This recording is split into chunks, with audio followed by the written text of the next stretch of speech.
Pronto. Então, gente, sou a professora Fabiana, dou as boas-vindas, né? Bem-vindos, bem-vindas e bem-vindes ao nosso evento, é o ciclo de palestras do Geocultural Maranhão, que é um grupo que faz parte da nossa Universidade Federal do Maranhão, Campus Codó. É um prazer, é uma satisfação muito grande estar realizando essa atividade, estar recebendo cada um e cada uma de vocês aqui conosco. Então, em nome do nosso grupo, eu faço essa saudação de boas-vindas. E queria registrar, né, que a gente recebeu inscrições de pessoas de outros lugares. Eu estou aqui em Codó, Maranhão, e aí a gente recebeu inscrições de pessoas de Codó, de São Luís, de Axixá, de Itapé-Curumirim, Coroatá, Timbiras, Açailândia, Caxias, Passo do Lumiar, todos esses no Maranhão. Recebemos também inscrições de gente, pessoas de Sorocaba, São Paulo e Ourinhos, São Paulo.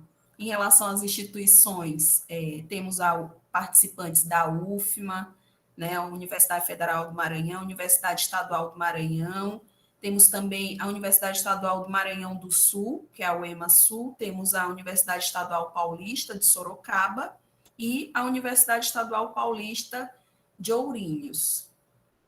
Essa é uma atividade que está vinculada ao nosso grupo de pesquisa, Geocultural Maranhão, mais especificamente ao projeto de pesquisa que a gente está desenvolvendo desde 2021, um projeto que vai se estender até 2024, essa é a previsão. E aí a gente intitulou esse projeto como Geossímbolos em Paisagens de Codó Maranhão, indicadores para políticas ambientais. Né? E nele a gente tem a participação das professoras Marita, né, do professora Zulimar Marita Rodrigues, e também da professora Luciene. Né? A gente tem outros professores participando, mas por enquanto a gente vai destacando a participação dessas nossas queridas professoras que aqui se encontram. E aí, já lembrando que no dia 30, né, na próxima quinta-feira, a gente vai ter a palestra da professora Luciene, né, a professora Luciene Cristina Risso, que vai falar um pouco com a gente sobre a questão do geossímbolo. Né? Hoje a gente tem a palestra da professora Marita, intitulada Indicadores Ambientais e Monitoramento de Políticas Públicas. E aí eu vou apresentar a professora Marita aqui rapidinho, brevemente, né? Só um minuto, deixa eu encontrar aqui. Pronto. A professora Marita possui graduação em Geografia Bacharelado pela Universidade Federal do Maranhão, mestrado em Saúde e Ambiente pela Universidade Federal do Maranhão, doutorado em Geografia pela Universidade de São Paulo. Ela é docente permanente do programa de pós-graduação Mestrado em Geografia e do programa de pós-graduação em Saúde e Ambiente, também da Universidade Federal do Maranhão. Tem experiência na área de Geografia, com ênfase em Geografia Humana, atuando principalmente nos seguintes temas: epistemologia da geografia, geografia da saúde e indicadores urbanos. Agora eu passo a palavra para a professora, que terá 30 minutos para a sua explanação. Fica à vontade, professora Marita. Obrigada, Fabiana. Boa tarde a todos, a todas e a todos. Muito obrigada pelo convite, né? A gente sempre fica feliz em reencontrar a Fabiana e agora a professora Luciene também e todos os demais, né, participantes aqui do grupo da Fabiana. Fiquei muito contente quando ela me convidou para participar desse grande projeto dela e agora também dessa minha fala, né?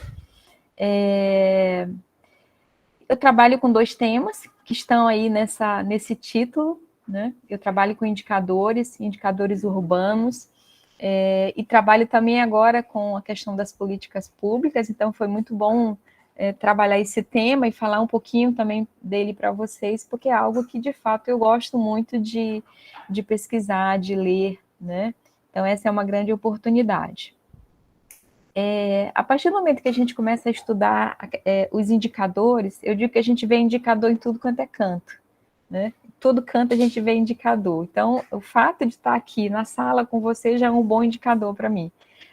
A indicação do interesse de vocês, né? A quantidade de pessoas aí inscritas que a Fabiana leu, de diferentes instituições, né? Então, isso para mim já é um indicador, né? Então, quando eu começo a falar de indicador, eu digo para os alunos que eu vejo um indicador em todo momento que eu vou, se eu me dirijo ao supermercado, né? Eu já faço uma leitura dos indicadores, que é a quantidade de carros que estão lá parados no estacionamento do supermercado. Então, imaginem que eu vejo indicador em tudo quanto é canto, e assim também como eu vejo como nós estamos inseridos nas discussões sobre políticas públicas, né? Porque, direto ou indiretamente, nós somos, inclusive, beneficiários de uma política pública, né? Estarmos aqui numa universidade pública, né, significa que nós somos esse produto de uma política pública, certo? Então, os indicadores, eles têm diversas denominações, né? Diversos autores aí vão trabalhar a definição, né, do que é indicador. Então, portanto, nós temos múltiplas interpretações. Quando a gente vai buscar essa definição etimológica no dicionário, né, vocês podem encontrar definições que a palavra indicador, ela vem do verbo latino indicare, né, que quer dizer o quê? Mostrar, fazer saber, publicar, divulgar, denunciar, descobrir. Ou seja, num primeiro momento, a gente pode compreender o indicador como algo que vai nos mostrar, né, que vai denunciar, que vai nos fazer descobrir sobre um determinado fenômeno. Eu gosto muito dessa definição aí da Meadows, né, em que ela diz que nós temos várias palavras para o indicador. Em geral, no dicionário, quando nós vamos buscar a definição do que é indicador e do que é índice, né, que muitas vezes eles são trabalhados como sinônimos e não são, uma coisa é o indicador, outra coisa é o índice, né, tecnicamente falando, mas eu gosto muito dessa expressão da Meadows, que ela diz que, na verdade, nós temos várias palavras para indicador. O que é o indicador? O indicador é um sinal, é um sintoma, é um presságio, é um aviso, né? É uma dica, é uma pista. Mas ela diz também que ela é uma luz de advertência. Eu gosto muito dessa definição. O indicador é uma luz de advertência. Por que o indicador é uma luz de advertência? Porque nós temos vários indicadores, né, no nosso entorno, na sociedade de modo geral, que podem denunciar um problema. E eu sempre coloco como exemplo, né, e a Meadows também faz esse paralelo, ela diz que o indicador é como se nós fizéssemos a simples analogia. Imaginem que quando o nosso corpo, né, quando nós sentimos febre, o que nós geralmente utilizamos como medida? Nós utilizamos um termômetro. Então, o termômetro, quando você utiliza no seu corpo para medir a temperatura corporal, e aquele termômetro vai dizer se você está com febre ou não, ele termina sendo uma luz de advertência para dizer que algo não está bem no seu corpo. Então, ela usa essa analogia para dizer, os indicadores, e no geral, os indicadores ambientais que nós podemos utilizar, eles são, na realidade, uma luz de advertência para dizer que algo não vai bem no ambiente. Ou seja, se a gente usa como indicador a poluição do ar, né, esse indicador, qualidade do ar, ele é uma luz de advertência para dizer que algo não está bom no ambiente, né? Então, ela faz essa analogia entre o indicador e o termômetro, que às vezes a gente utiliza para medir a temperatura corporal, para dizer se o nosso organismo está bem ou não, né? Então, existem autores, né, que vão utilizar, inclusive, o aumento de alguns agravos, né, o aumento de alguns problemas de saúde, mostrando que o nosso próprio organismo, né, pode ser um indicador de que algo está errado no ambiente. Então, exemplo, o fato de nós termos aqui em São Luís, né, cresceu bastante as doenças respiratórias. Então, se crescer umas doenças respiratórias significa que algo não está bem no ambiente, né? Significa que o nosso próprio organismo está servindo, né, como instrumento de monitoramento, como indicador da qualidade do ar. Em algumas cidades, como São Paulo já tem essa tradição maior, né, de ter uma instituição, que é a CETESB, para monitorar a qualidade do ar. Em São Luís nós não temos.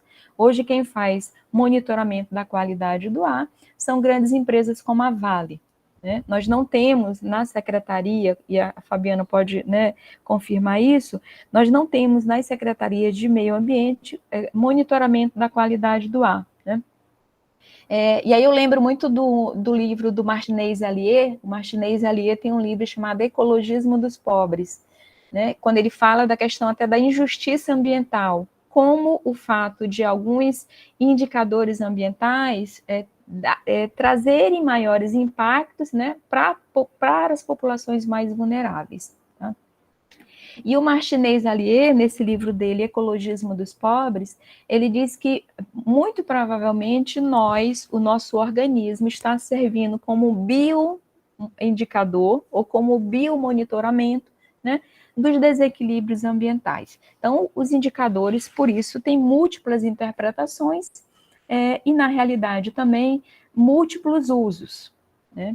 E aí a outra grande categoria que nós vamos, né, mencionar aqui é política pública, né? O que é uma política pública? Nós também temos múltiplas interpretações, múltiplas definições do que é uma política pública.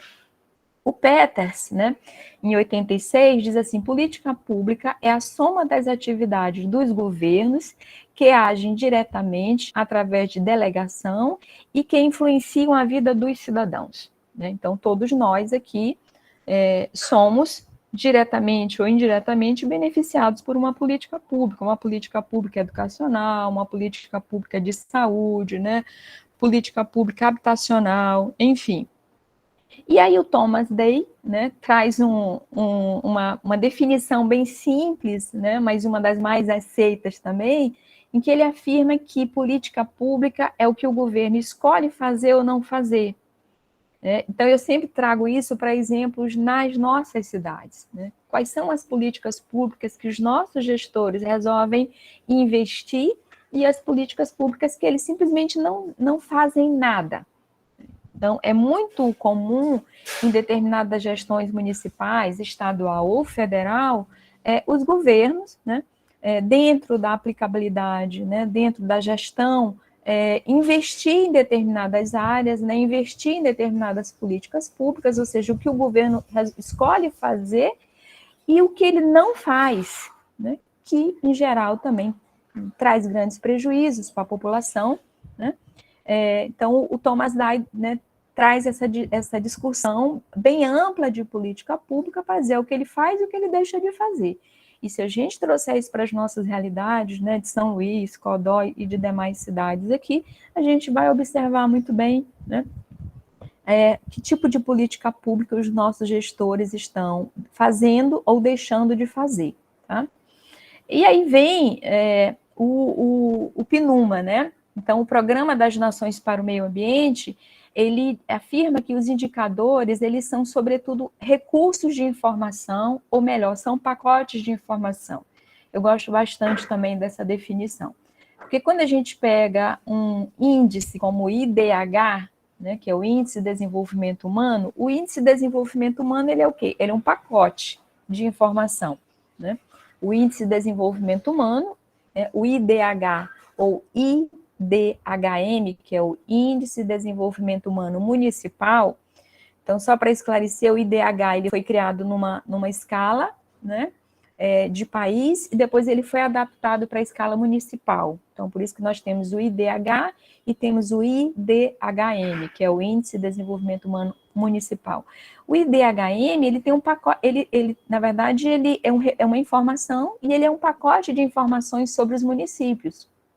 Porque lá nós temos a dimensão renda, educação e longevidade, né?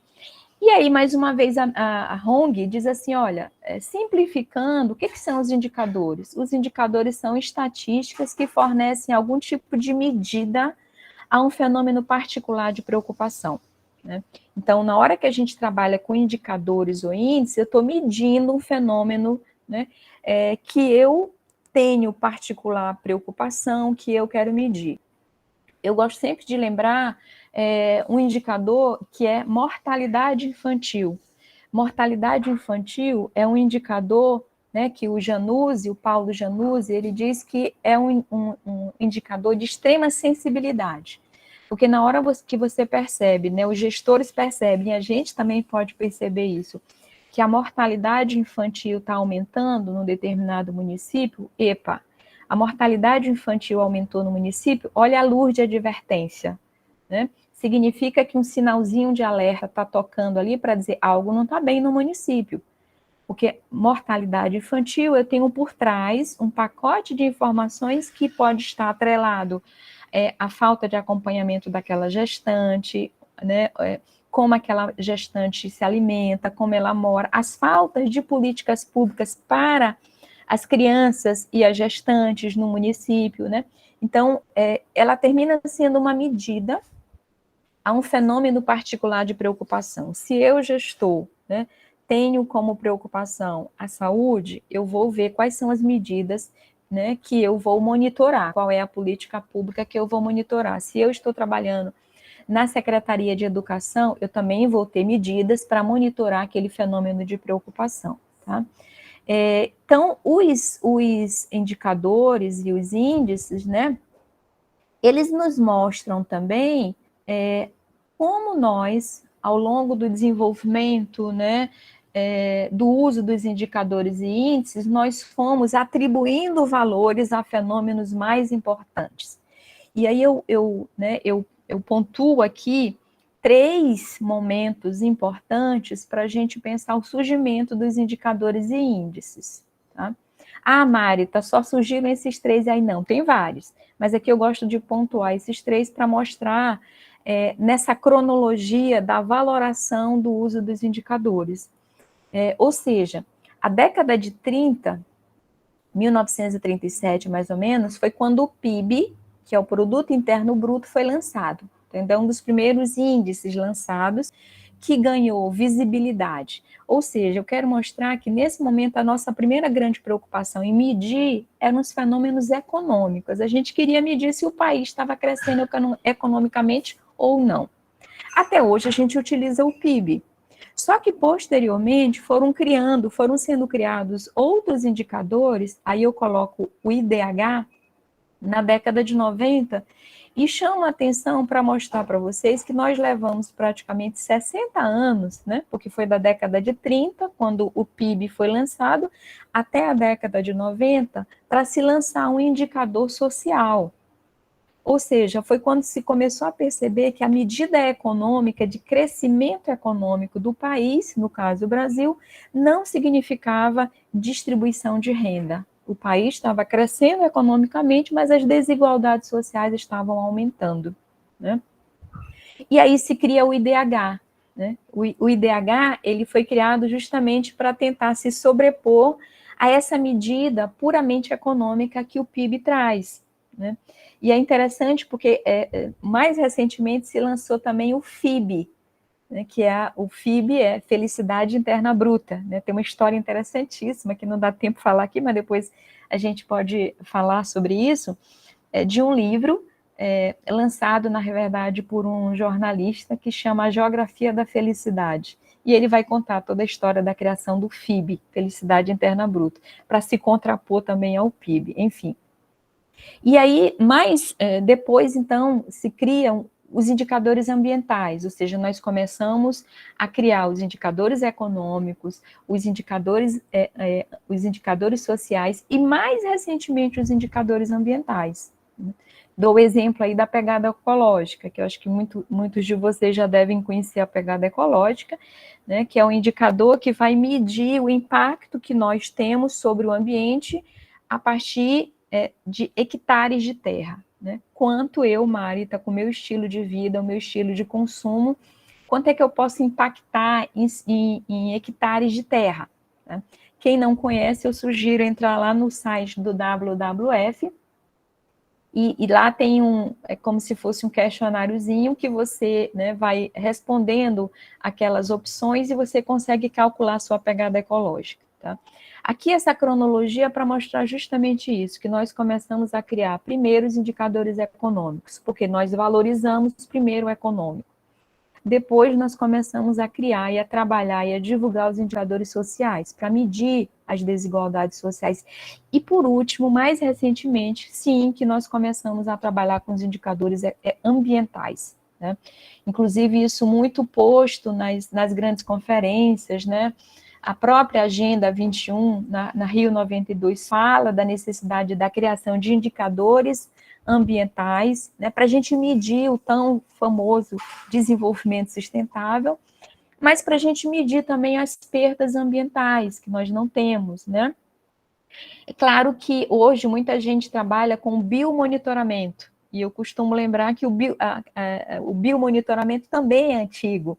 Eu vou contar duas historinhas rápidas para vocês.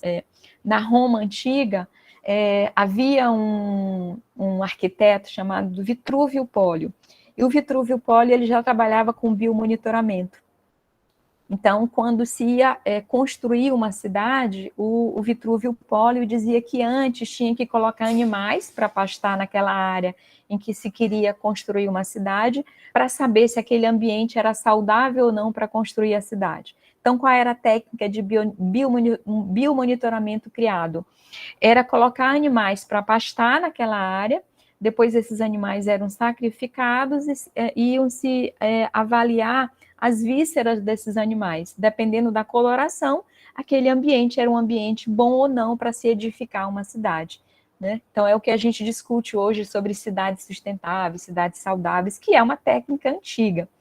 E na época da Revolução Industrial, se utilizava uma outra técnica também de biomonitoramento, que era colocar um passarinho dentro de uma gaiola, descer aquela gaiola até as minas, e se aquele passarinho voltasse vivo, ok, era um ambiente saudável para que, né, os mineradores, a população que ia, né, os trabalhadores pudessem adentrar aquela mina. Se o passarinho voltasse morto, não era um ambiente saudável para os mineradores entrarem. Enfim, muitas histórias para se falar também quais foram as origens desses indicadores ambientais ou ou do biomonitoramento, como se fala muito hoje em dia, tá? Então, essa cronologia é importante também para mostrar o quanto nós demoramos, né, a valorar as questões ambientais, né, a qualidade ambiental. E hoje a gente tem muitos indicadores que trabalham isso. Então, como é que a gente utiliza os indicadores e os índices, né?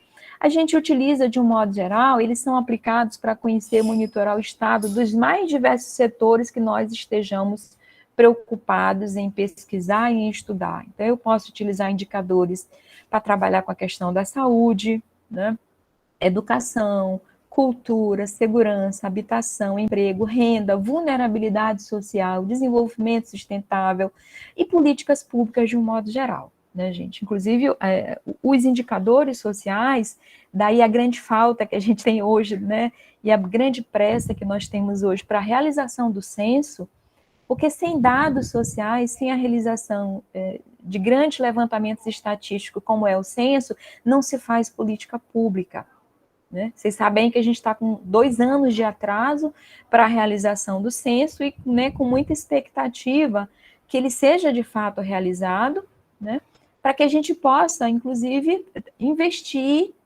e avaliar a política pública. Não se avalia a política pública sem indicadores sociais.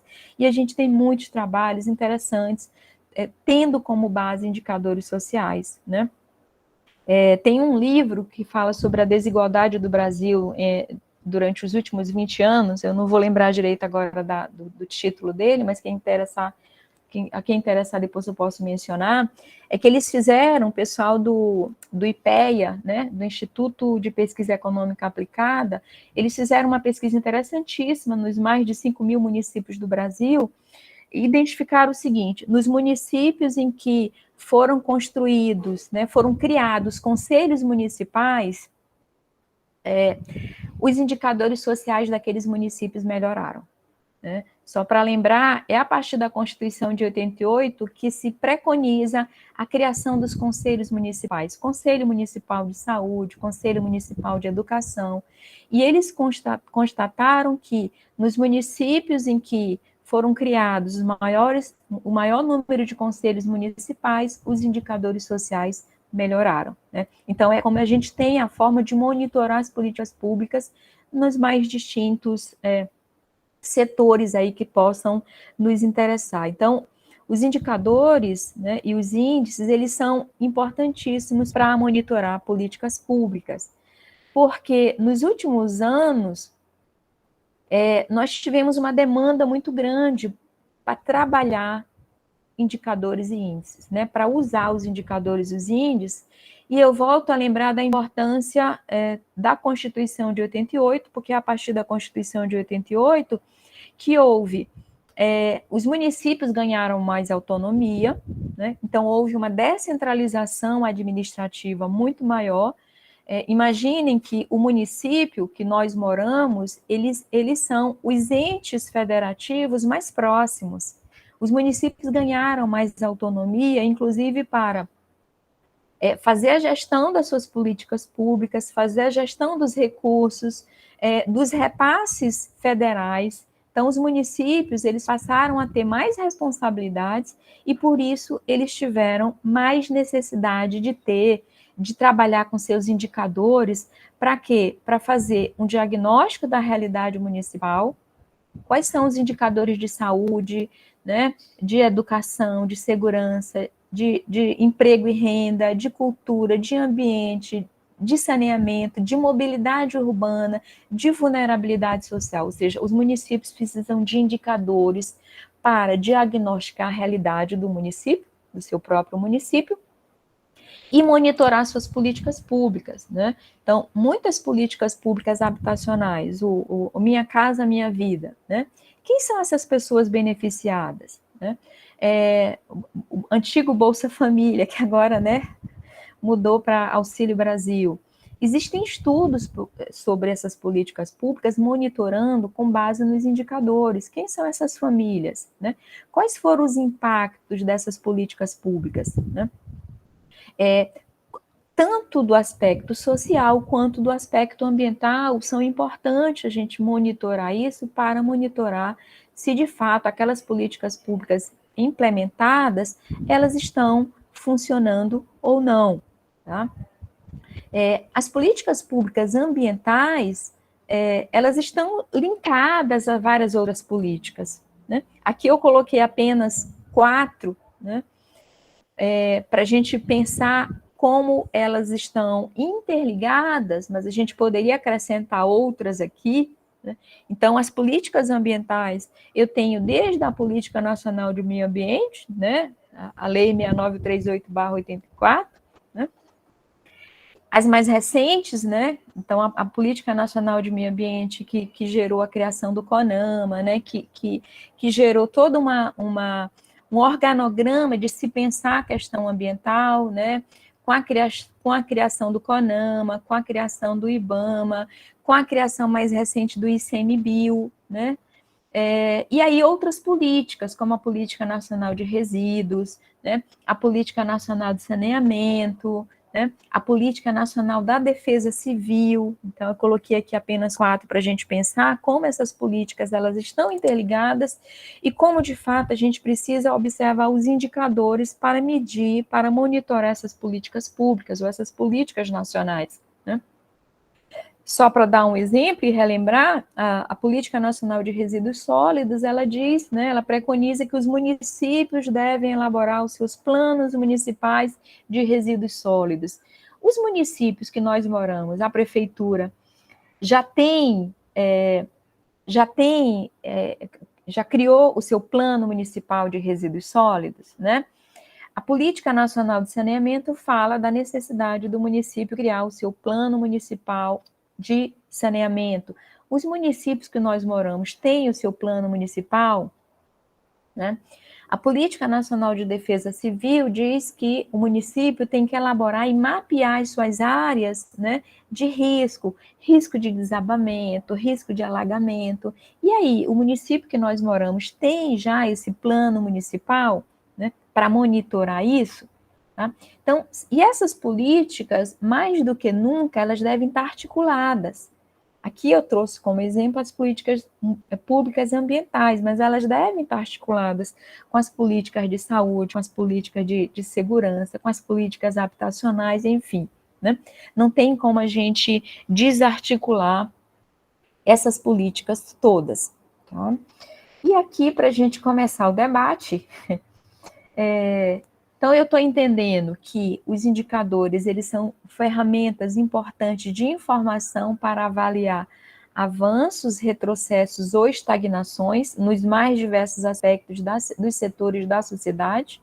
Né? Então eu quero saber se o ambiente, se as questões ambientais, o que está sendo feito no meu município?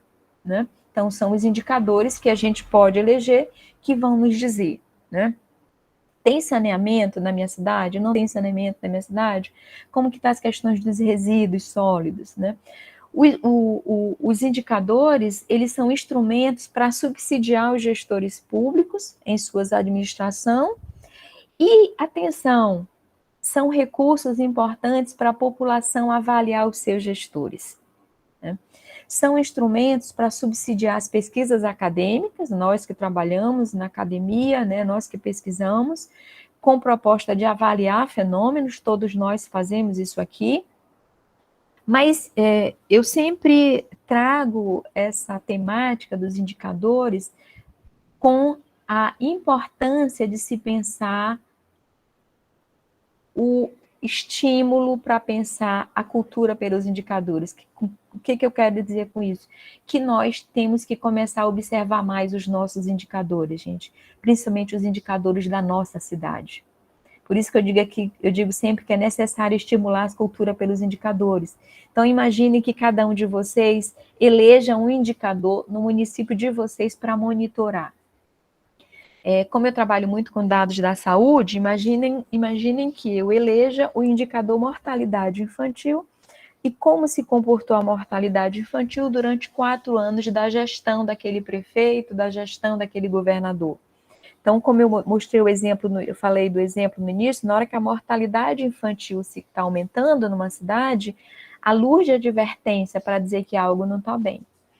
As doenças diarreicas aumentaram, doenças diarreicas ou doenças de veiculação hídrica, significa, por exemplo, que eu não tenho saneamento na minha cidade, que a minha água não é tratada, né?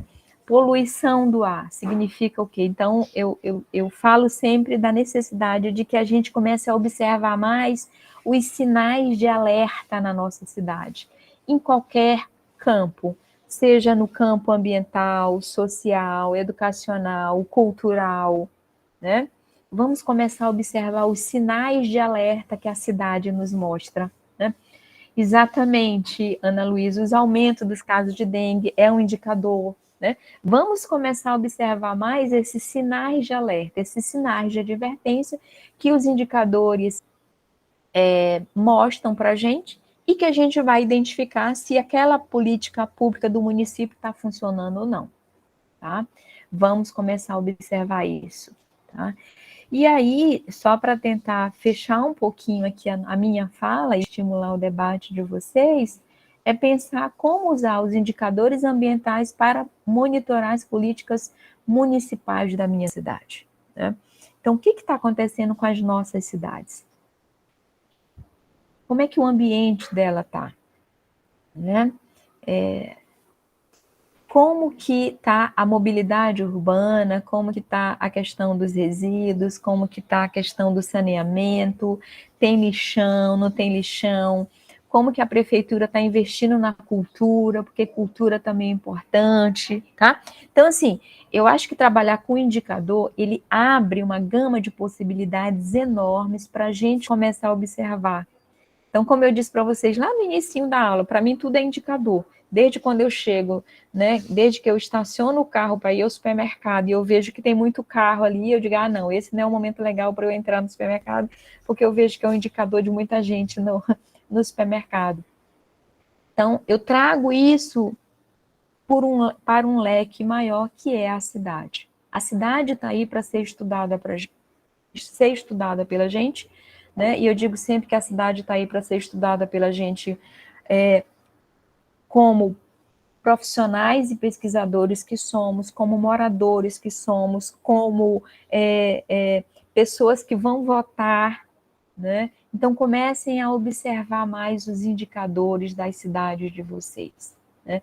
Observem os indicadores ambientais, observem os indicadores culturais, né?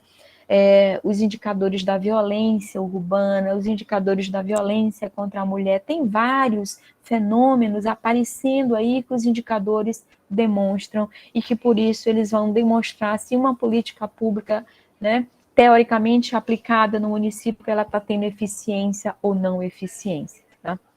Acho que há muitas possibilidades para a gente trabalhar e pensar os sinais de advertência que os indicadores podem mostrar para a gente. Então, da mesma forma como eu fiz essa analogia simples entre pegar um simples termômetro e colocar no meu corpo para saber se o meu organismo está bem, o indicador ele pode ser também esse instrumento para avaliar se uma determinada área do município está bem ou não. Sejam indicadores ambientais, sejam indicadores culturais, né? Então, os indicadores mostram, os indicadores são sinais de advertência, tá bom? Então, era esse a minha fala inicial, né, que eu queria gerar aí um pouco o debate, ouvir um pouquinho vocês. Aí está o meu contato, né, caso vocês se interessem para a gente trocar mais uma ideia, indicação de livros, né, indicação de artigos, né, é uma temática que eu gosto bastante de trabalhar e estou à disposição de vocês. Obrigada. Fabiana, não sei nem se eu falei muito, se eu passei do meu tempo. Ótimo, muito obrigada. Não passou muito do tempo, não. Foi quase cirúrgica aí na pontualidade. Então, pessoal, a gente vai ter agora, né, a possibilidade, a oportunidade de trocar umas ideias aí com a professora Marta sobre os indicadores, de fazer um pouco dessa troca de experiência, né, fazer algumas perguntas para ela. Então, fiquem à vontade, a gente pode começar, né, a fazer as perguntas, a gente pode trabalhar a partir do chat, vocês podem colocar no chat, ou se vocês se sentirem à vontade, podem ligar o microfone, a câmera, tá certo? Do jeito que vocês preferirem.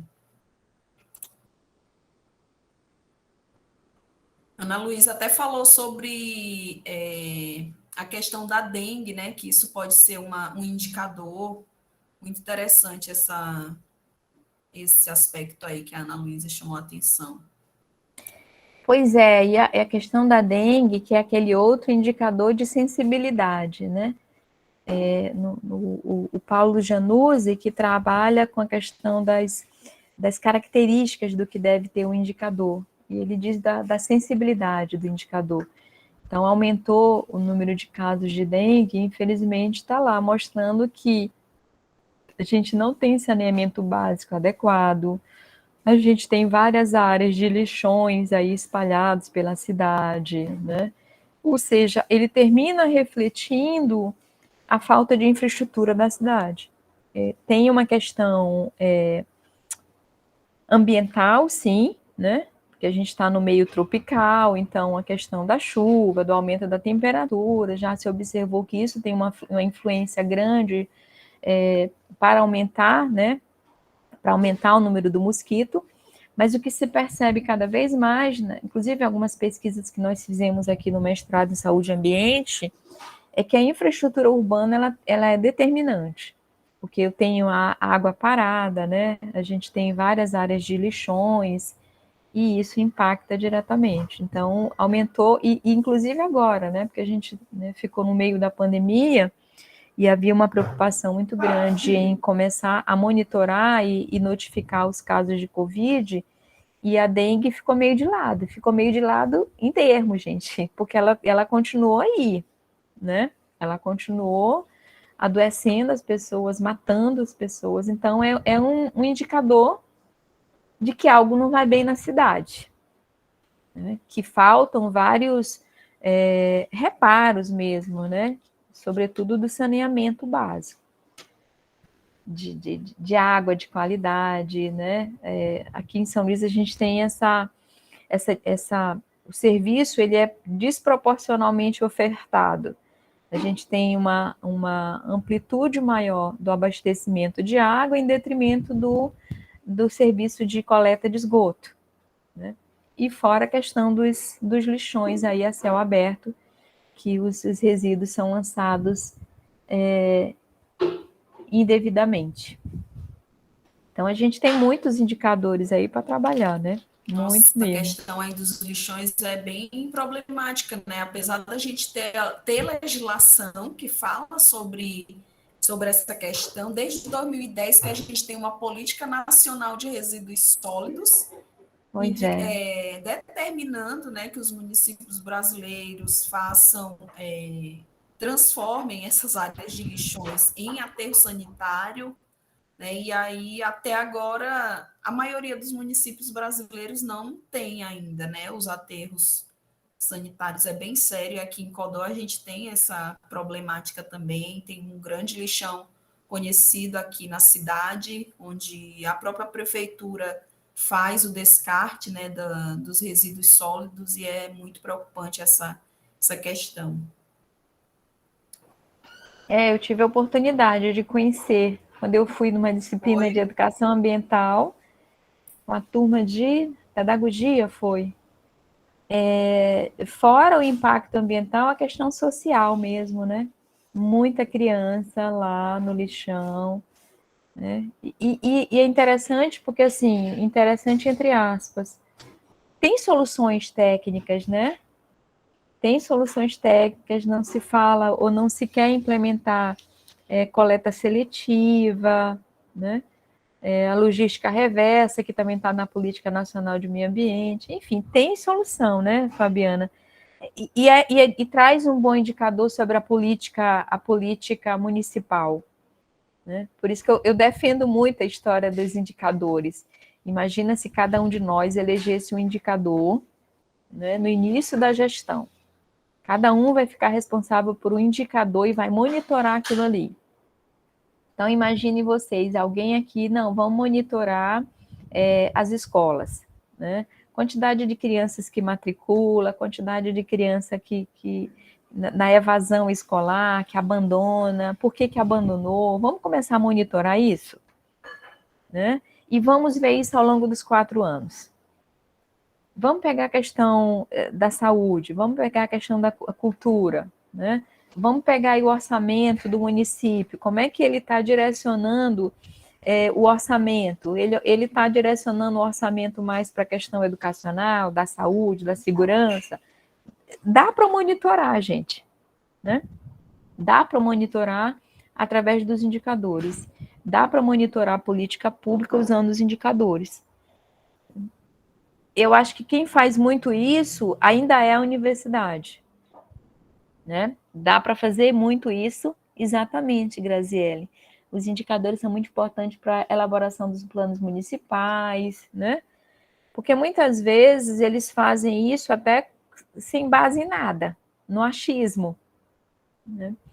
Por isso que os grandes levantamentos como o censo são indispensáveis, né? São indispensáveis. E olha que o censo ele é uma grande pesquisa que é realizada só de 10 em 10 anos. E imagina o que de 10 em 10 anos, quanto o município modifica, né? Se transforma.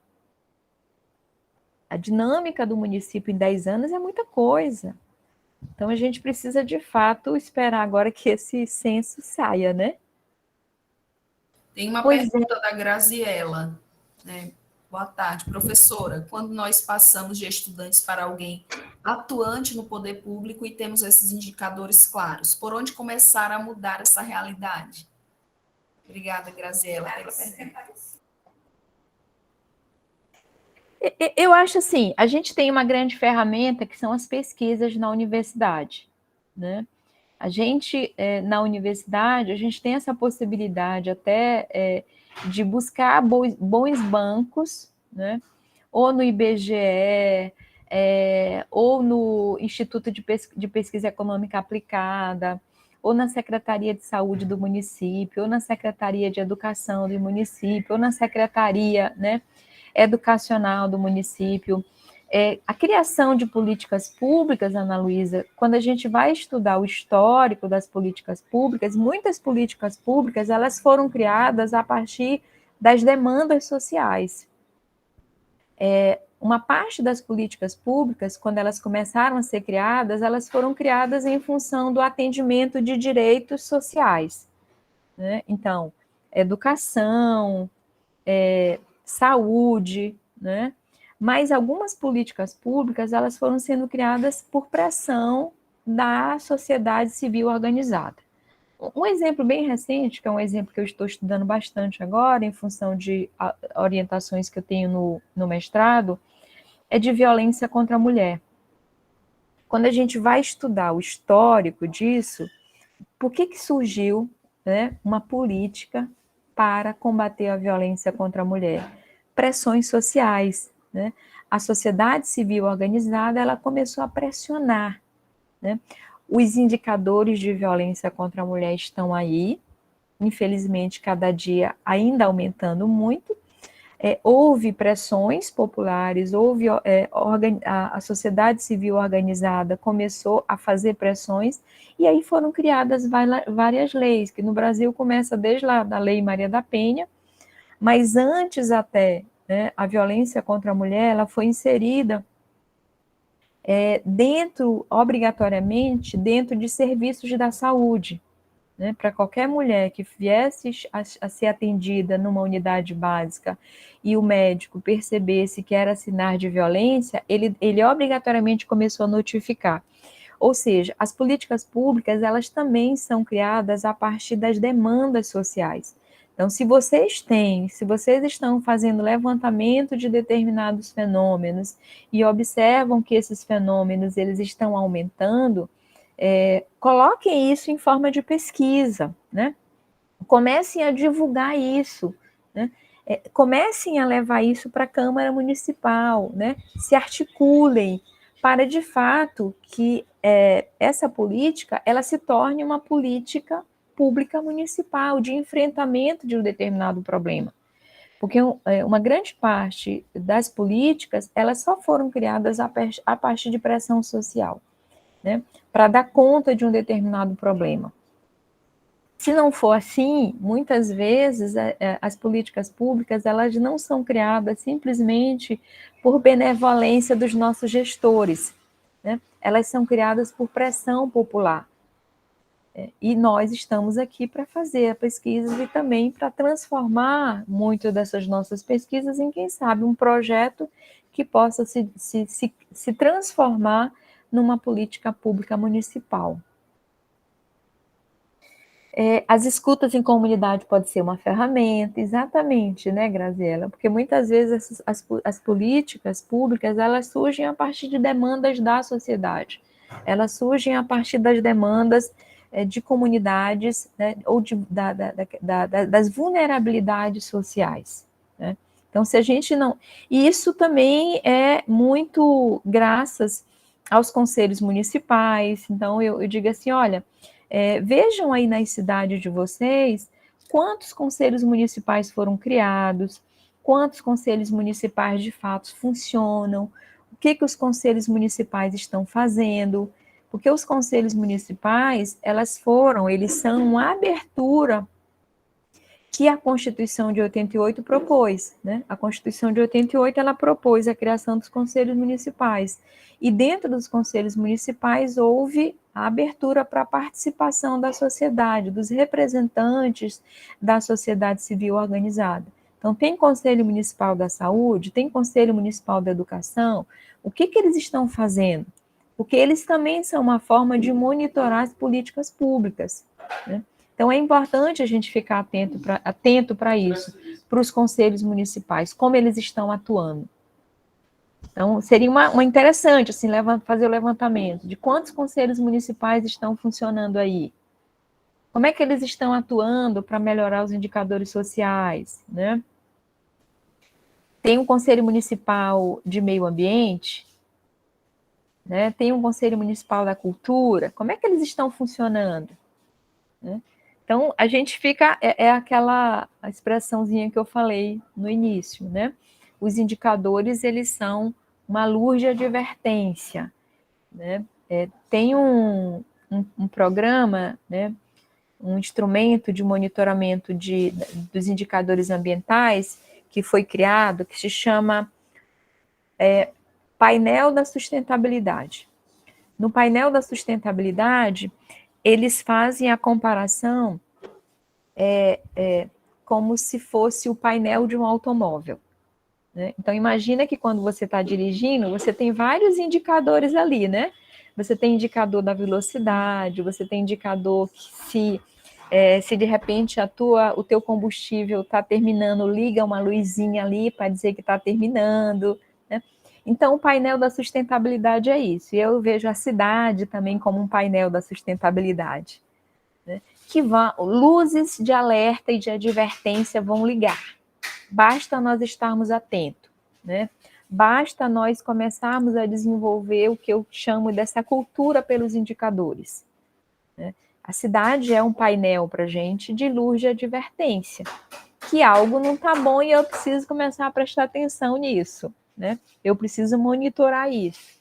E a cidade dá muitos sinais de alertas para a gente, muitos sinais de alerta. A gente vê grandes, vocês mencionaram aí a questão da dengue, a mortalidade de peixes, né? Então, tem muita coisa para falar sobre os indicadores, como eles são sinais de advertência. Basta a gente ter o olhar mais apurado, né? Para a gente começar a fazer essas leituras sobre a cidade. Tem uma pergunta do David também. Professora, observe como a política partidária, por vezes, acaba influenciando o investimento de uma política pública social ou ambiental em um município. Na verdade, uma consideração, né, que ele está fazendo. É verdade, David. É o que a gente fala de política de governo e política partidária, né? Aí entra uma outra discussão que é planejamento e gestão na cidade. A gente não faz planejamento, a gente faz gestão. Então, o governo de 4 anos aquela política, é uma política partidária. Então, às vezes, a gente tem um determinado prefeito que é de um determinado partido, num determinado período na cidade, na hora que ele é substituído por um outro governo, ele simplesmente deixa de fazer todas aquelas políticas que o anterior estava fazendo, até para colocar sua marca, né? Por isso que eu volto a bater na tecla de como nós devemos desenvolver mais essa cultura pelos indicadores. Porque se uma política pública social ou ambiental no município está dando certo, por que eu vou parar, né? Porque o prefeito que vai agora substituir é de outro partido. Não tem lógica, né? Não tem lógica. Porque, infelizmente, a gente faz isso, né? Em geral, os prefeitos, eles fazem gestão, eles não fazem planejamento. Justamente, Fabiana, se a gente for ler a Política Nacional de Meio Ambiente, a Política Nacional de Saneamento, a Política Nacional de Resíduos, está dizendo para a gente pensar o planejamento, e planejamento pressupõe a longo prazo. Então, eu tenho que pensar São Luís a longo prazo. O que eu vou fazer com os resíduos de São Luís? Né? A Política Nacional de Mobilidade Urbana, eu tenho que pensar São Luís a longo prazo, eu tenho que pensar Codó a longo prazo. O que vai acontecer daqui a 20, 30 anos com a mobilidade urbana em São Luís, ou com a imobilidade? Aí entra um gestor, um prefeito, que faz literalmente, e isso a gente explica até como a gente mudou a nomenclatura, porque às vezes a gente nem usa mais prefeito, a gente usa o gestor. O gestor faz gestão dos problemas durante 4 anos. Ele não pensa a longo prazo, ele não pensa o planejamento, né? Então, de fato, David, se sobrepõe à política partidária em detrimento da política de governo, que deveria ser a longo prazo, e que as políticas municipais que estão dando certo não tem por que parar, encerrar aqui, porque um outro prefeito vai assumir, né? Eu acho assim, é uma das grandes aberrações, literalmente, que se faz com a administração municipal. Tem um programa que está dando super certo. Substitui o prefeito, que é de outro partido. Não, para aquilo ali, eu vou começar a minha marca. E encerra todo o programa que estava dando certo. Por isso que toda vez que eu falo em indicador, eu digo que a gente tem que desenvolver a cultura pelos indicadores, ficar monitorando. Se está dando certo, vamos brigar. Não, não tem que parar, né? Vamos continuar. A... Oi, Kathleen. Kathleen está com a mão suspensa. Diga lá, Kathleen. Oi, professora, boa tarde. Oi, boa tarde. Inclusive, saudades. Professora, na verdade, eu queria... Porque, assim, uma coisa que, se a gente for para observar, está ocorrendo um fenômeno dentro das políticas públicas, por exemplo, da mulher. A mulher, ela tem a questão das leis, né? Contra a violência sexual, violência física, mas tem um fenômeno que está muito embutido hoje em dia, que é o fenômeno das redes sociais. Então, se um caso, vamos supor, vamos por exemplo, daquela procuradora-geral que foi agredida pelo colega, quer dizer que o primeiro delegado liberou ele. Se não tivesse tido o fenômeno da mídia, provavelmente ele não teria sido preso. Então, assim, não ficou meio que embutido essa questão. Parece que um está alinhado com o outro e é uma coisa que não deveria. E parece que virou um fenômeno. O caso ele só tem determinada visibilidade, ele só vai ter notoriedade, ele só vai ter uma solução se tiver ligado a mídias ou redes sociais. Como é que a senhora observa esse fenômeno? Porque virou um fenômeno. Se a gente for observar, algumas situações elas só tomam um encaminhamento civil ou judicial a partir do que a opinião pública ela começa a relatar ou discutir. Como é que a senhora vê esse fenômeno dentro das políticas públicas? Ok, Catherine. A questão das redes sociais hoje, acho que ela está aí para o bem e para o mal, né? Tanto para a divulgação, infelizmente, das fake news, quanto para dar visibilidade, sim, a um fenômeno que está aí há muito tempo. Então, eu vejo assim, que, de fato, né, ganhou mais notoriedade esse problema especificamente porque vazou nas redes sociais, né, teve uma pressão social e houve uma tomada de decisão mais rápida. Não que não existisse uma lei, mas deu uma visibilidade. Eu concordo com você. Então, assim, por um lado, realmente as redes sociais, né, que vão dar visibilidade a determinados fenômenos hoje. A gente está num mundo extremamente midiático, né, que cada um de nós aqui que é proprietário de um celular pode filmar um determinado fenômeno, né, e divulgar na mídia aí, de um modo geral, tá? Mas as políticas públicas, elas também, de um modo geral, elas só ganharam, só foram se concretizando a partir da divulgação, né? Então, você vai, por exemplo, se você for pegar todo o histórico da Maria da Penha, né? Então, acho que todo mundo aqui já conhece um pouco, inclusive saiu recentemente uma fake news sobre ela, né? Saiu uma fake news dizendo que ela tinha ficado tetraplégica, não por conta do marido, mas por conta de um assalto. E depois, né, saiu outras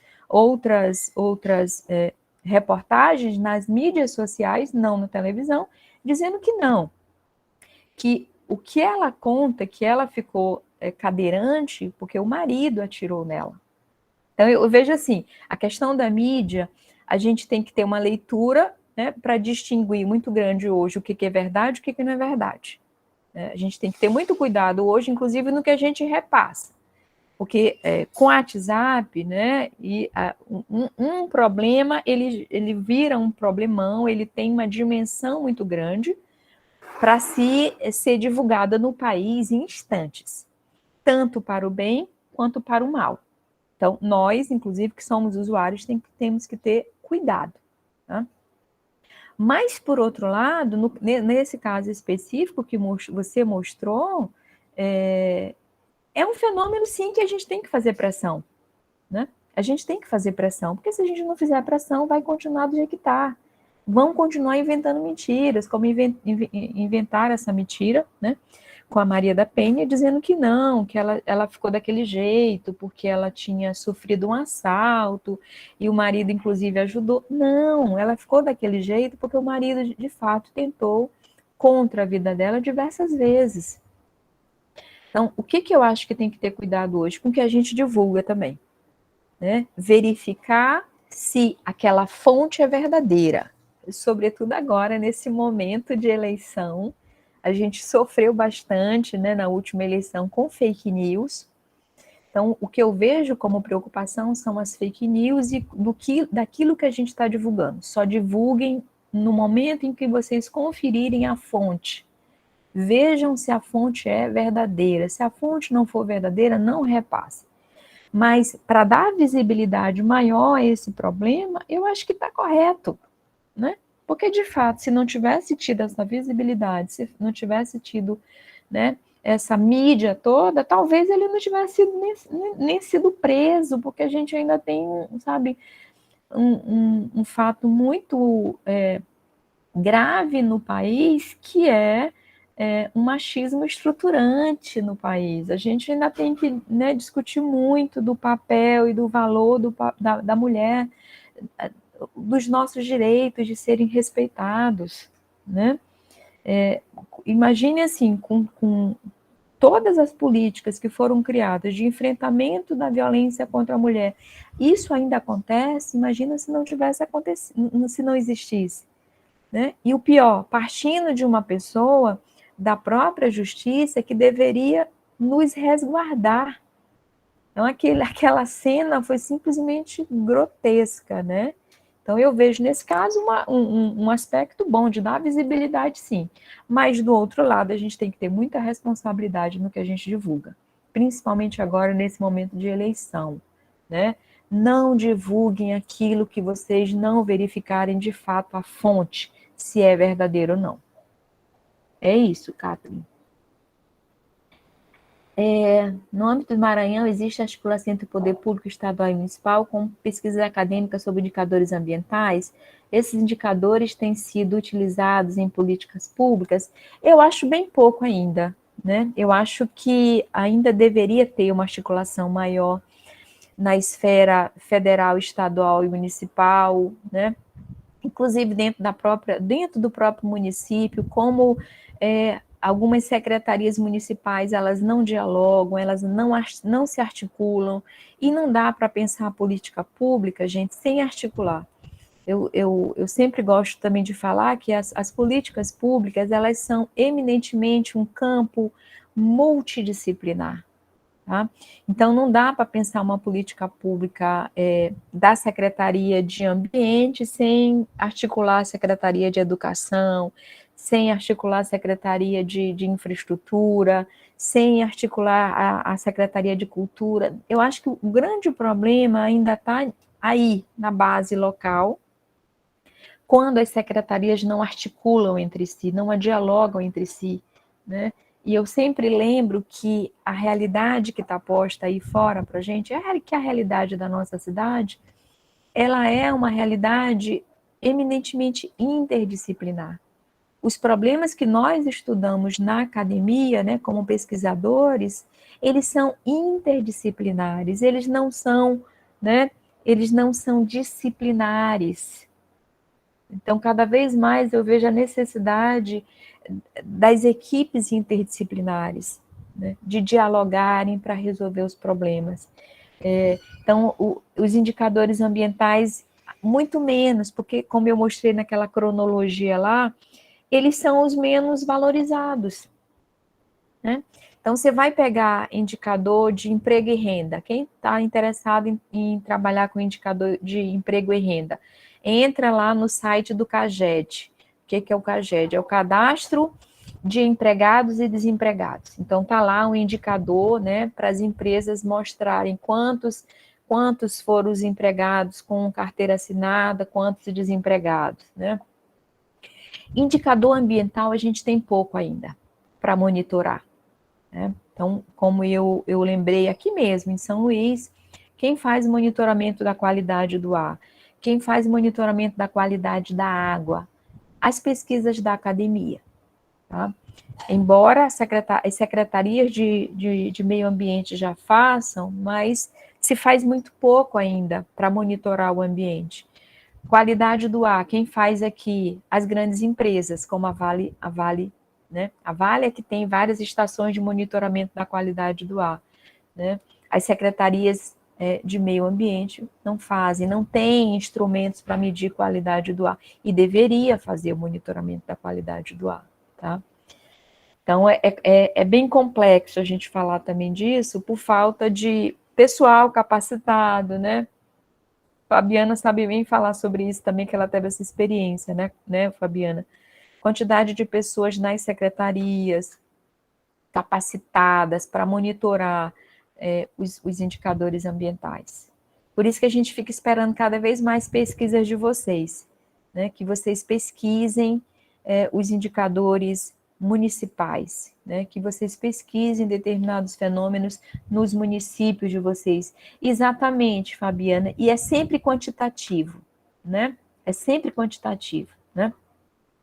Eu digo, Fabiana, que a gente ainda está, apesar da gente já ter avançado muito na questão de ter indicador, né, em todas as áreas, mas a gente ainda está muito no momento do quantitativo, né? Então, quando a gente fala assim, indicador de saúde mesmo, a gente tem vários bancos de dados do DataSUS que a gente pode saber assim quanto que a OMS diz que é necessário. Não sei quantos médicos por não sei quantos mil habitantes, não sei quantos leitos de hospital por não sei quantos mil habitantes. Então, a gente tem esses parâmetros quantitativos. A gente ainda não chegou na dimensão qualitativa. A gente quer saber quantos alunos matriculados, mas a gente ainda está, de forma muito incipiente, trabalhando com os indicadores qualitativos, né? Que é para perguntar, imaginem se vocês fossem parados, né? Para perguntar isso, quão satisfeitos vocês estão com o sistema de transporte?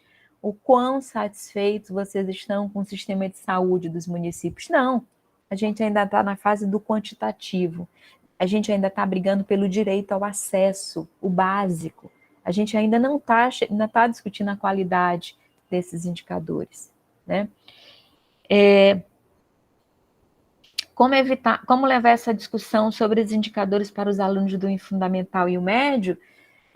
Eu acho que você pode levar de diversas formas, né?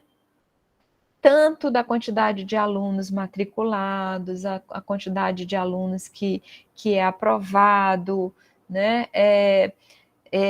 A quantidade de unidades básicas de saúde, a quantidade de serviços e equipamentos urbanos. Né? Como é que eles têm acesso à escola? A escola é perto, a escola não é perto? Peça para eles avaliarem, né? Como que eles têm direito ao acesso a esses serviços e equipamentos urbanos, de escola, de merenda escolar, né? De livros didáticos. Tá? Peçam, né, Ana Luísa, peça para eles começarem a avaliar, para eles começarem a medir isso. Porque, na verdade, o gestor não está fazendo favor nenhum. Quando a gente fala em políticas públicas, a gente está dizendo que o Estado ele tem que resguardar o direito ao acesso. Tá? A política pública, gente, é isso, é garantir o acesso aos direitos básicos. E quais são os direitos básicos? Saúde, educação, habitação, lazer, segurança. Então, quando a gente fala em política pública, a gente está falando de garantir o direito ao acesso. Tá? Por isso que eu digo, olha, vamos começar a observar os indicadores. Né? Vamos, cada um de vocês agora, elencar um indicador e ficar monitorando ele aí durante, né, os próximos 4 anos. Como os indicadores qualitativos podem ser utilizados em políticas ambientais, a gente ainda tem que chegar lá, Fabiana. Né? Como eu gosto de dizer, a gente ainda está brigando, né, pelos direitos dos indicadores quantitativos. Ainda, né? Que é, será que o município tem o seu plano municipal de resíduos?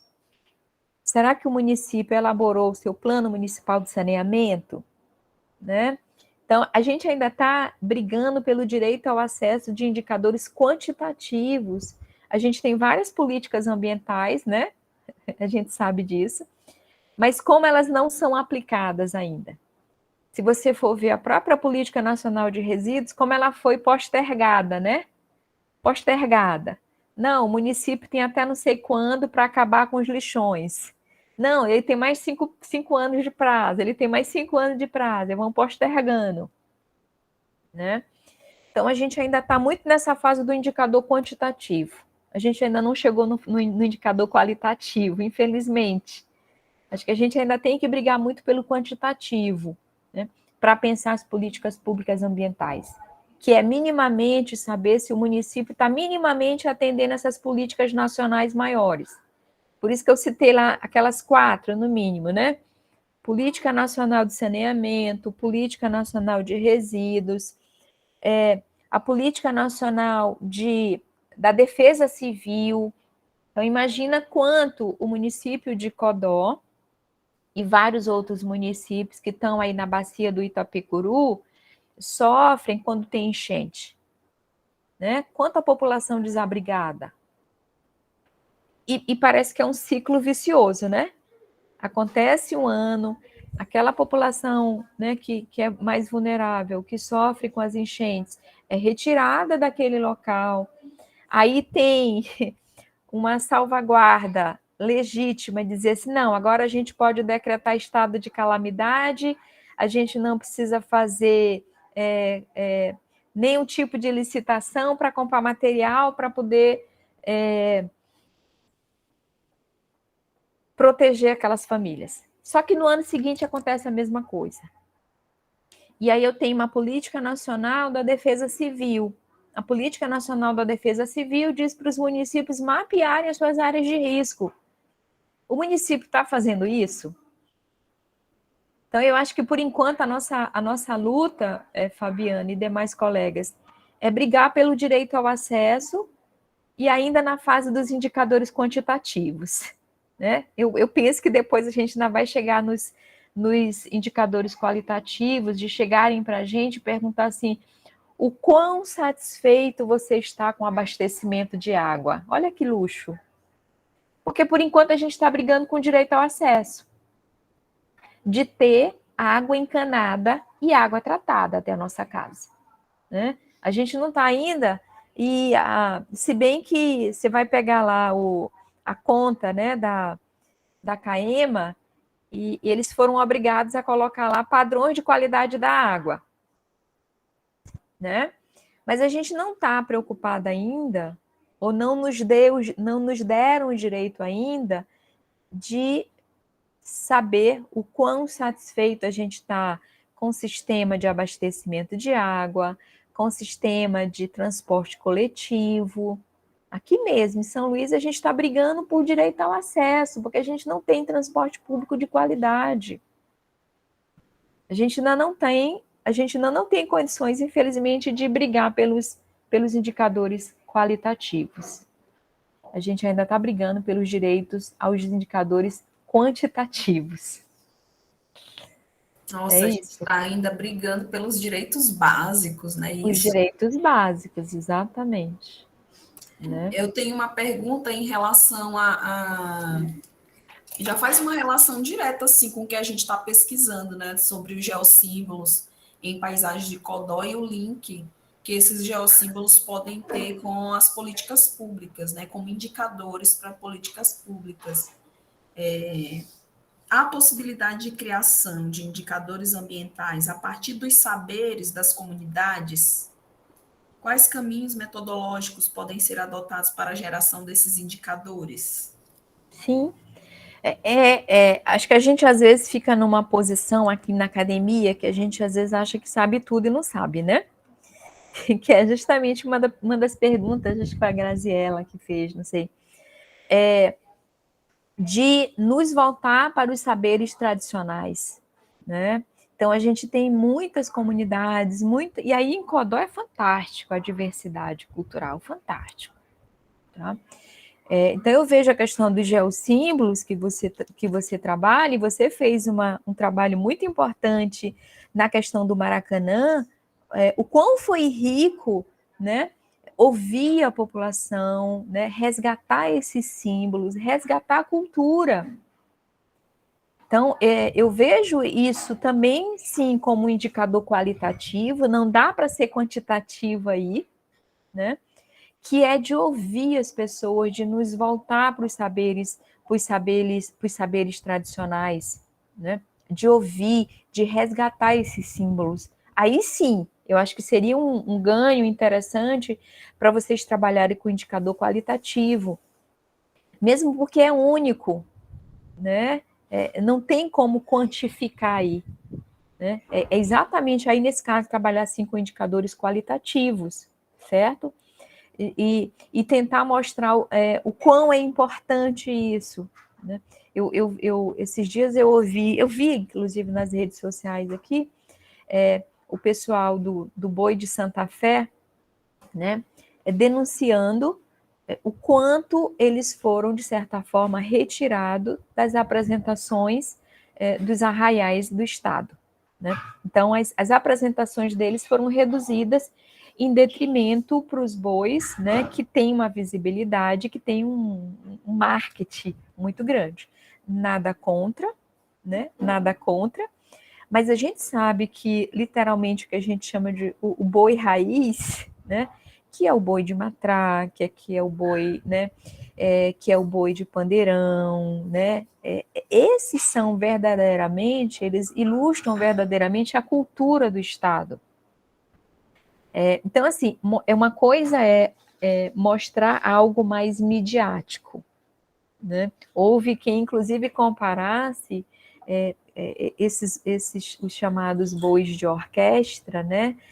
Com aquele aspecto mais do boi bumbá de Parintins, né? Que é muito brilho, que é descaracterizando muito o que é a essência do Bumba Meu Boi do Maranhão, né? Que é algo muito peculiar. Eu acho que vocês que trabalham com os indicadores culturais, com os geossímbolos, ele é tão único, né?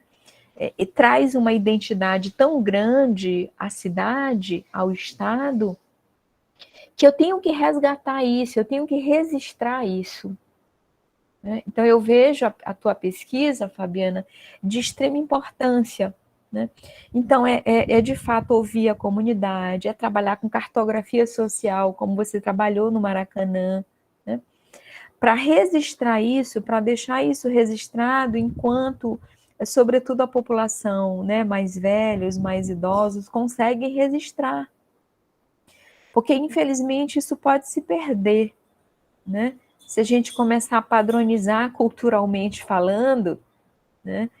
Eu lembro de alguns casos interessantíssimos de um colega que trabalha ele trabalha com os quilombolas, e ele disse que um dia chegou numa área quilombola e a professora estava falando numa escola falando do Valentine Days, né? Ele falou assim, mas como vai se falar do Valentine Days numa escola, né? Numa comunidade quilombola?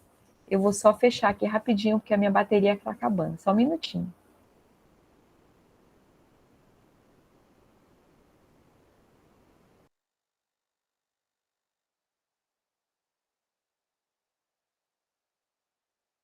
Mas vocês podem ir perguntando, qualquer coisa eu estou ouvindo aqui. Tá bom.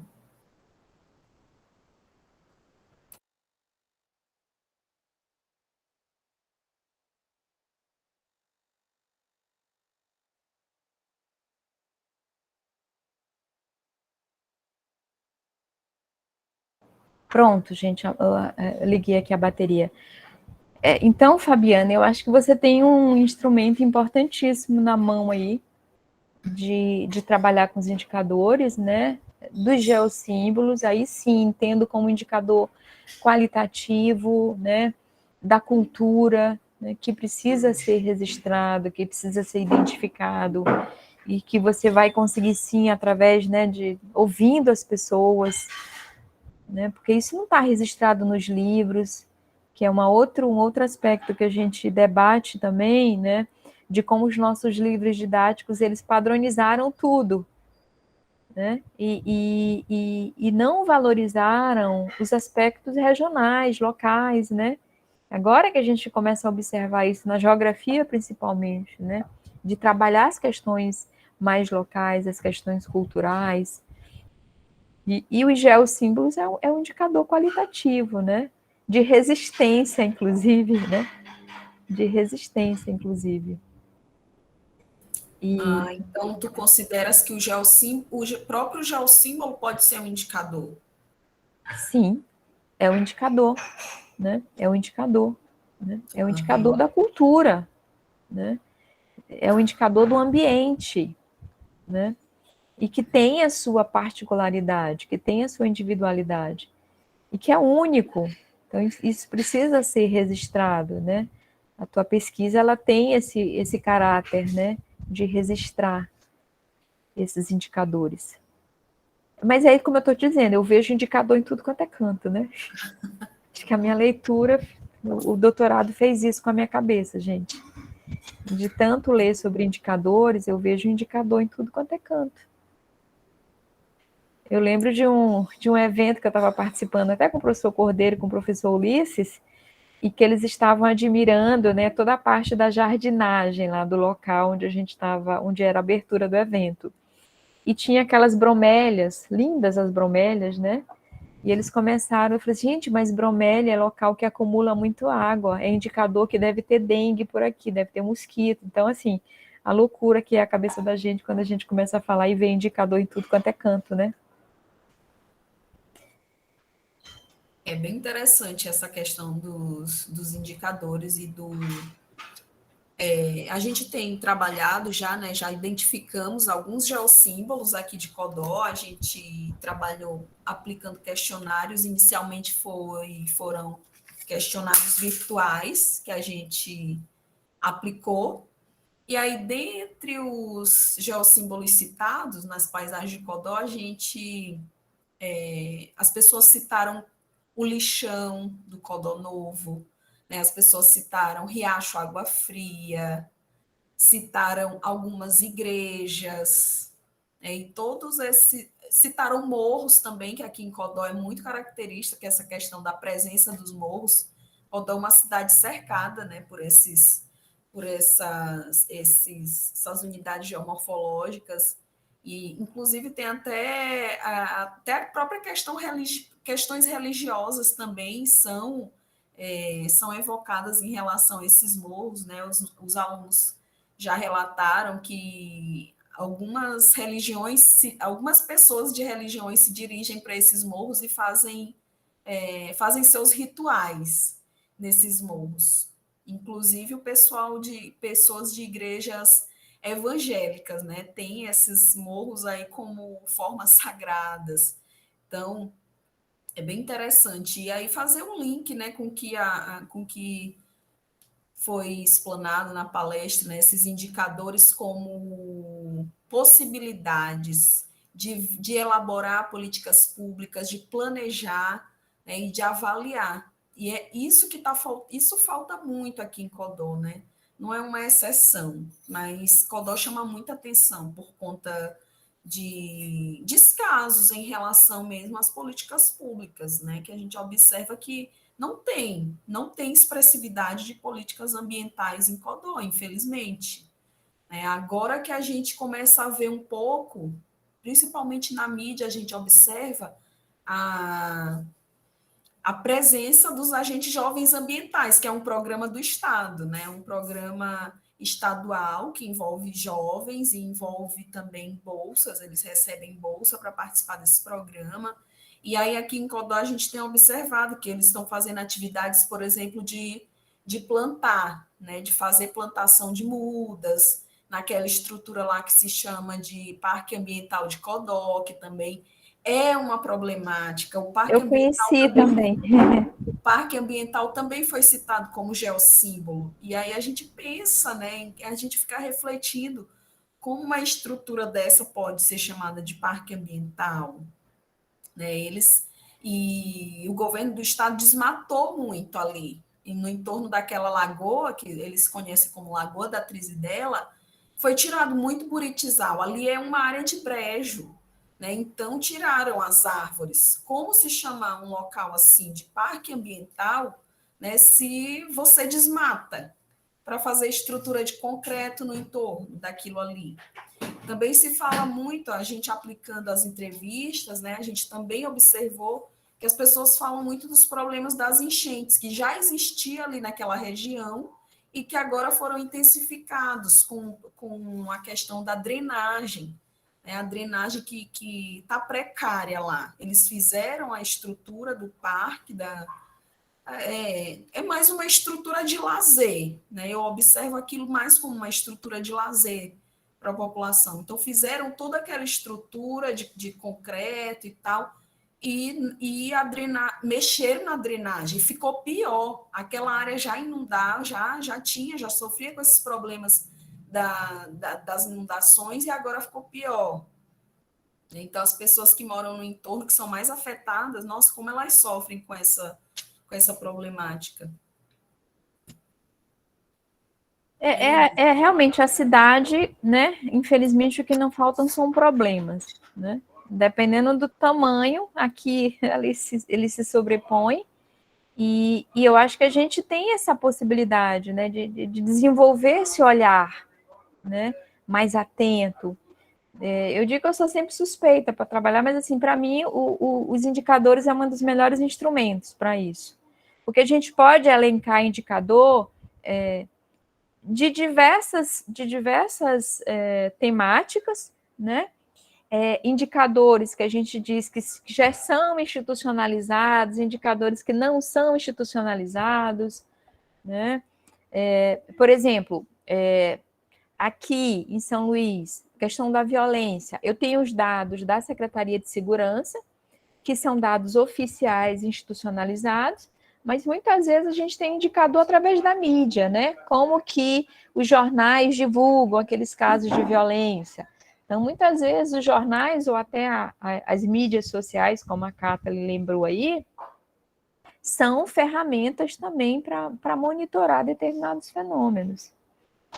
Então, trabalhar com indicador, para mim, ano passado eu trabalhei com essa disciplina de indicador pela primeira vez no mestrado em geografia, né? Porque a gente tem uma disciplina só de indicador, usos e construções de indicadores aplicados à geografia, que é uma disciplina do mestrado em geografia.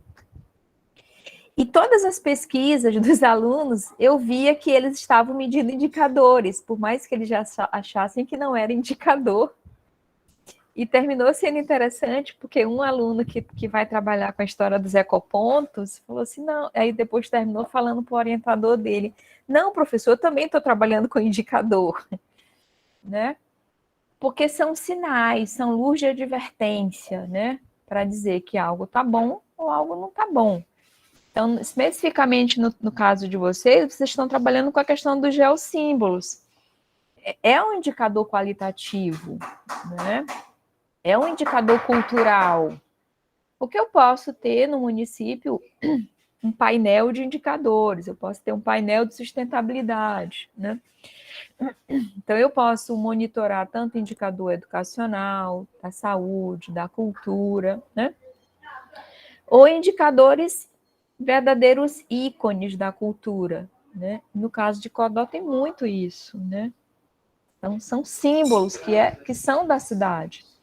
Teve uma época que eu orientei um trabalho de monografia, que eu achei bem interessante aqui, que era, a gente foi para o centro histórico, né, em algumas áreas do centro histórico, para perguntar para as pessoas qual a cor definia São Luís.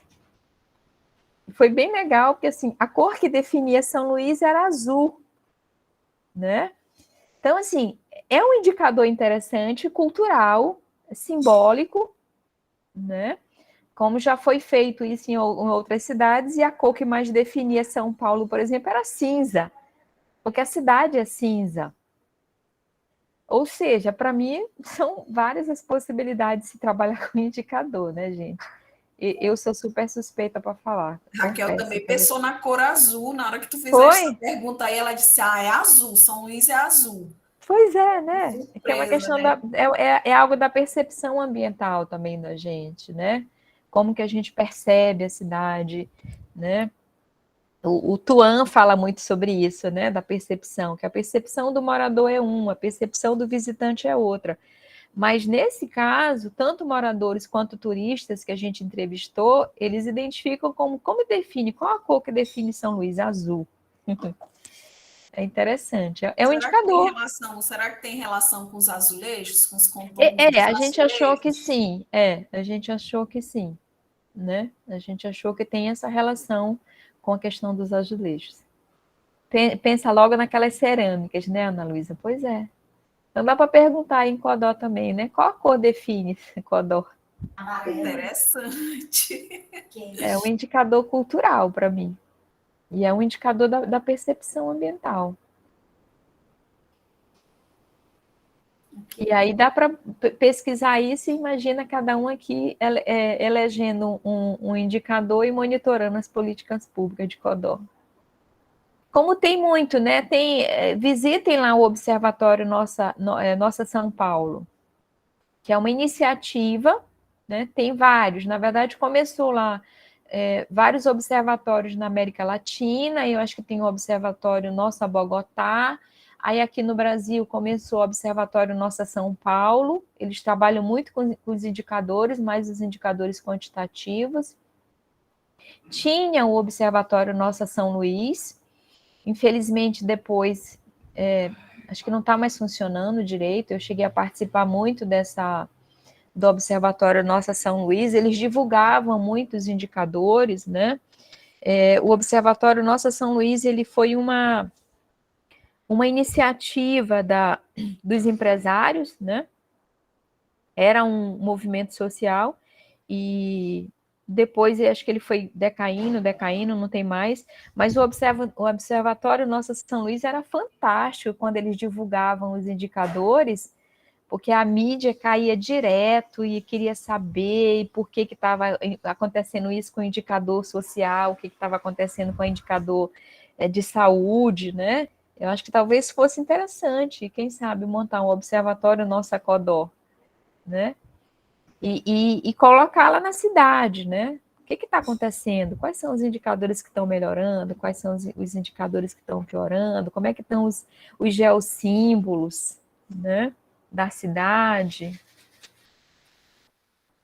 Dá para fazer bastante coisa. Junta essa turma toda que está aqui. Verdade, E vamos trabalhar. Muita coisa. Gente, vocês ainda têm alguma pergunta, alguma consideração? Acho que a gente foi bem, rendeu bem, né? A palestra, foi legal esse bate-papo. Não esqueça de assinar a lista de frequência. Se não tiver mais perguntas, a gente já vai se encaminhando para as considerações finais. Professora, eu cheguei um pouco atrasada. Onde que está a lista de frequência? Boa tarde, gente. Desculpa. Oi, Vadete, boa tarde. Tá aí a lista de frequência no chat, coloquei aí. Ou tu chegaste depois que eu coloquei a lista, tá? Conseguiu ver a lista, o link? Já achei. Ah, tá bom. Então é isso. Então, Marita, tu pode fazer as tuas considerações finais, tá bom? E a gente já vai encaminhando mesmo para o final. Obrigada, Fabiana. Só agradecer muitíssimo o convite, né? Espero que em breve eu possa ir até aí, fazer uma visita para vocês, conhecer os alunos aqui pessoalmente, que por enquanto fica só essa sopa de letrinhas aqui, né? agradecer bastante, e eu fico muito feliz sempre em poder falar dos indicadores e das políticas, né, das políticas públicas, porque eu acho que a gente tem essa responsabilidade, né, ainda somos privilegiados de ter acesso, de estarmos aqui, né, de ter acesso à educação do ensino superior. Infelizmente, no Brasil ainda é um privilégio, né, a educação do ensino superior, na universidade pública de qualidade, então somos privilegiados, e por isso eu acho que a gente tem eu sempre digo, dupla responsabilidade. A gente tem uma responsabilidade como moradores da cidade de tentar mudar o quadro que está aí. A gente tem responsabilidade como pesquisadores e pesquisadoras que somos, né? E tentar fazer alguma coisa para mudar essa realidade, para dar visibilidade também, né, para os problemas que estão aí. E eu acho que os indicadores são uma boa ferramenta para dar visibilidade aos problemas, mas, claro, também para dizer o que está bom. A gente não vai só atrás do que tá dando, do que não está dando certo, né, Fabiana? Se tiver alguma coisa dando certo, dê visibilidade também. De repente tem um programa muito interessante que está dando certo, dê visibilidade também, porque, né, cidade não é feita só de coisa ruim, é feita também de coisas boas. E dizer que a gente é parceira aqui na pesquisa, né, Fabiana? Estou aqui à disposição de vocês também, a Fabiana sabe disso, né? Sabe como me encontrar. Fiquei muito feliz em estar aqui essa tarde, encontrar ex-alunos aqui, a Kathleen está aqui, né? E a Fabiana. Muito obrigada pelo convite. Nós é que agradecemos. Trabalhem aí, vamos trabalhar. Tá certo, pode deixar. Que felicidade, né? Só fazendo o registro aí que a professora Marita foi minha professora na graduação da Geografia na UFMA, né, lá de São Luís. Foi a primeira professora que eu encontrei, me deu aula no primeiro período, gente. E que felicidade, né? Que satisfação a gente ter essa parceria, né? Hoje a gente é colega de trabalho e isso me deixa muito feliz, né? Trabalhar pela nossa universidade, por aquilo que a gente acredita, né? Os princípios da educação pública, né? Uma educação de qualidade, no Estado laico, tentando fazer com que isso seja, com que isso chegue ao povo, né? Tanto é que os nossos eventos a gente convida mesmo a população em geral, porque a gente faz ciência para a população, né? Para as comunidades, não é para a gente, não é para ficar entre quatro paredes, nem para ficar restrita aos muros da universidade, né? O que a gente deseja é que esse conhecimento seja divulgado, né? Que ele seja propagado, que ele tenha bons frutos, né, que ajude mesmo na transformação que a gente tanto precisa, porque a questão das políticas públicas ambientais que a gente observa no nosso país é que elas são ainda são precárias, né? Tem muitos lugares que não tem coisas básicas, saneamento básico, né? Tratamento de esgoto, né? Tratamento dos resíduos, uma destinação adequada para os resíduos sólidos, né? Tem esgoto correndo pelo meio da rua, né? As crianças brincando na rua e com o pé em toda aquela sujeira, né? Tudo isso, problemas de queimadas, as pessoas com problemas respiratórios, o próprio lixão de Codó, ele causa esses problemas nas pessoas que moram ali no entorno. Não só no entorno, a fumaça do lixão chega praticamente na região central aqui de Codó, né? Então, a gente tem todos esses problemas relacionados a esses geossímbolos. Às vezes as pessoas pensam que o geossímbolo é só coisa bonita de se ver, mas não, o lixão de Codó também foi citado como um geossímbolo, né? E não foi a gente da academia que disse que é um geossímbolo, foram as pessoas que vivem aqui em Codó, né, que fazem parte mesmo desse cotidiano.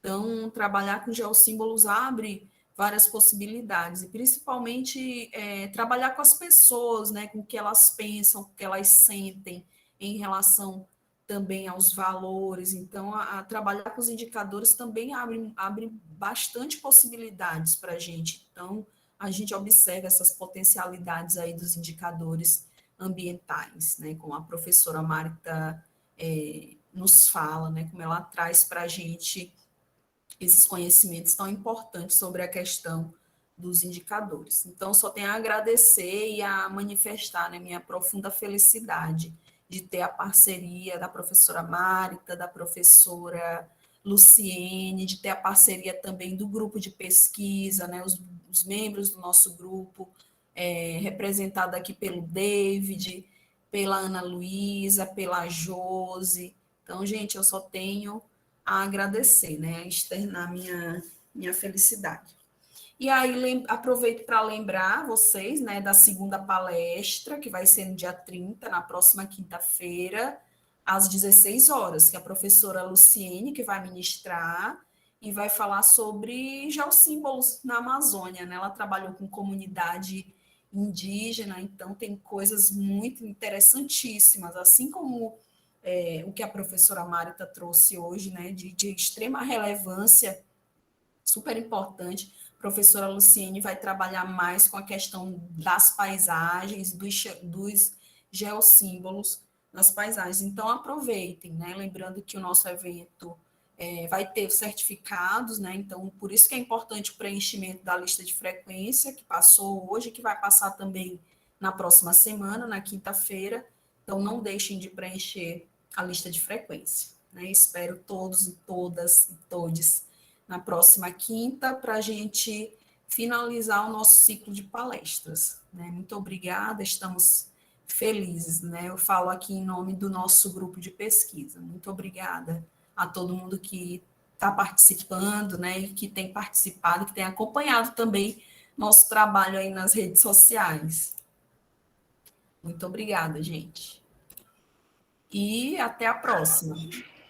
Até a próxima, boa tarde. Obrigada. Boa tarde. Tchau, Fabi. Até a próxima. Beijos. Beijos.